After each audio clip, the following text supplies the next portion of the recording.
Hello everybody, and we're going to be talking about the combat achievements today. More specifically, we're looking at a boss. And you can probably guess what boss we're talking about by the fact that we're literally right in front of it. That's Tempoross.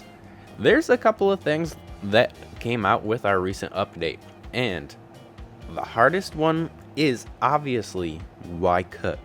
Subdue Tempoross, getting rewarded with 10 reward permits for a single Tempoross fight. Now, if that sounds impossible, I'm here to help you, and this is how you do it.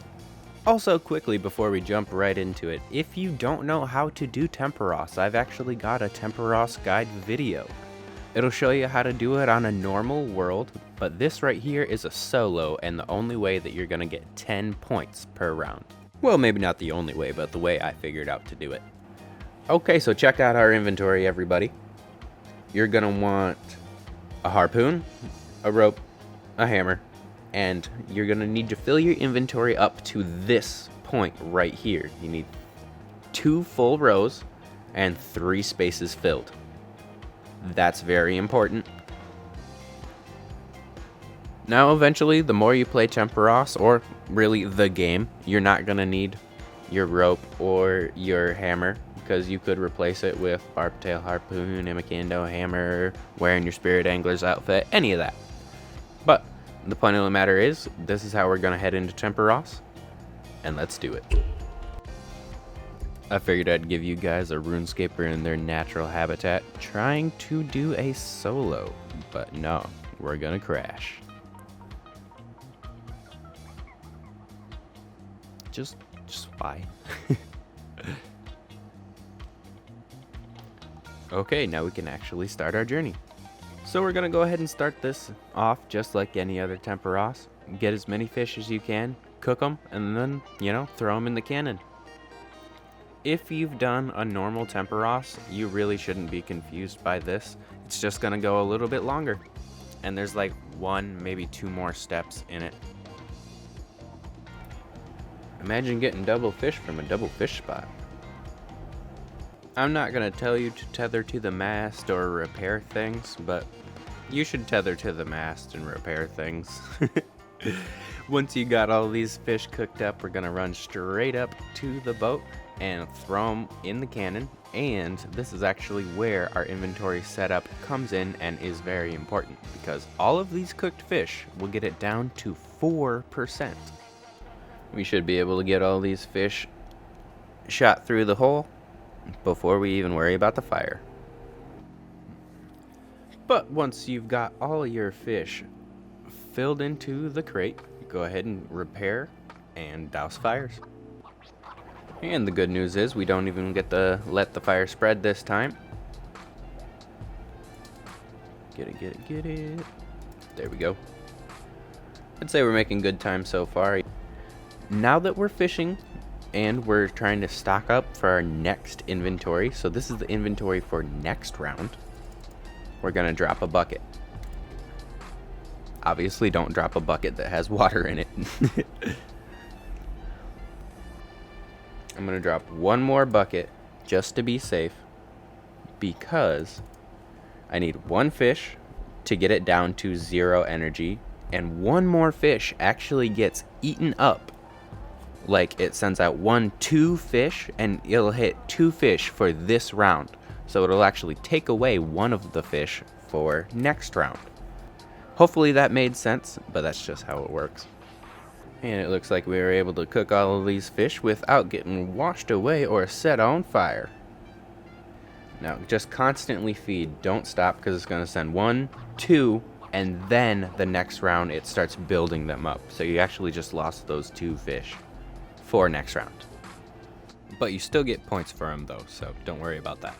Once all of these fish are loaded up, let's get to the spirit pool. We're gonna need to, because we only harpoon for maybe half of the time each time, instead of skipping the first round entirely, which is a popular solo strategy, but it won't get you 10 points. And if done correctly, you should unlock the forbidden 4th round of Tempoross. Of course, refill your buckets every time you're on the dock, and get back to fishing. There we go, I actually saw it this time. And with enough time to actually make it worth it. We're gonna go ahead and get a full inventory of fish and go right back to cooking. The good thing with this round, we don't have to mess with our setup literally at all. We got enough buckets, we got enough fish, we just gotta do our job. Onward to victory. Load the ammunition crate with all of our fish. 1, 2, and stocked up for next round. And again, make sure you get all of your fish fed into the barrel before you start fishing at the spirit pool. Also, if you haven't noticed, my world's on fire, how about yours? That's just the way I like it and I'll never get bored. You're probably thinking to yourself, we're not going to be able to kill it right now. You're right, we're not. We still have one more round to go. Harpoon this bad boy for everything you got so that way we can start fishing in our next round. Now I've yet to figure out when is the most optimal time to do so, but we're going to drop every single one of our buckets this round. Every one. I'd say probably drop them now that we have a double fish spot. Storm intensity is rising significantly, but we've gone without incident while cooking all of our harpoon fish. There's only one fish left to shoot at it, and we're going to start the next round. And make sure you fill this entire fish container. Every single fish that you've got left over, make sure you shove that right in there. And it's gonna look like we won't be able to finish it this round. We might not even be able to. But if we don't, we'll unlock Tempoross's secret 4th round. Now you can tell our points are actually pretty high right now. I'm gonna throw this up to see what we get. Not 100% sure, but I think 8,000 points should do it for you. And look at that. 8,145 points and 10 reward permits. Congratulations on your 10 rewards points, but you're probably thinking, what the hell is Tempoross's secret 4th round? Well, let me show you. You got a couple of percent left and you've got your cannons loaded. It's gonna do the storm intensity 10 per second, but you're quicker. And now let's go ahead and start harpooning for the secret 4th round for Tempoross. And that's where you get your Y cook. And I also figured I'd point out, it says that you lose, but you also get to win as well. So technically winning is always the best. Hey everybody, that's the end. Thanks for sticking around. Like, comment, or subscribe. And if this actually helped you complete the very last combat achievement for Tempoross, go ahead and leave an EZ down in the comments. And I'll see you guys later.